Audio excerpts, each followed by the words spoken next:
ഇടുക്കി അടിമാലി ഇരുമ്പുപാലത്ത് ജനവാസ മേഖലയിൽ കാട്ടുപോത്തിറങ്ങി. രാത്രികാലത്ത് വീടുകൾക്കരികിലൂടെ ചുറ്റിത്തിരിയുന്ന കാട്ടുപോത്തിന്റെ CCTV ദൃശ്യങ്ങൾ ലഭിച്ചു. കഴിഞ്ഞ ദിവസം ഉരുവത്തടത്ത മേഖലയിൽ ഇറങ്ങിയ കാട്ടുപോത്ത് കൃഷിനാശം വരുത്തിയിരുന്നു.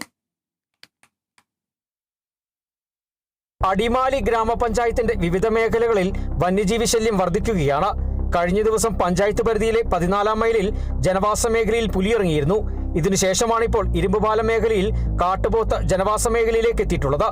രാത്രികാലത്ത് വീടുകൾക്കരികിലൂടെ ചുറ്റിത്തിരിയുന്ന കാട്ടുപോത്തിന്റെ CCTV ദൃശ്യങ്ങൾ ലഭിച്ചു.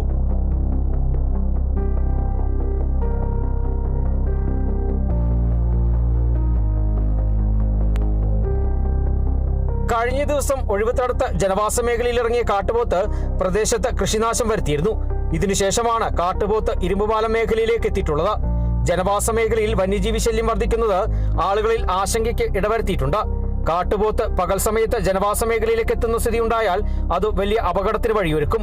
കാട്ടുപോത്ത് ജനവാസ മേഖലയിൽ തന്നെ തമ്പടിച്ച് കൂടുതൽ കൃഷിനാശം വരുത്തുമോ എന്ന ഭയവും കർഷകർക്കുണ്ട്. Kerala vision news, Idukki.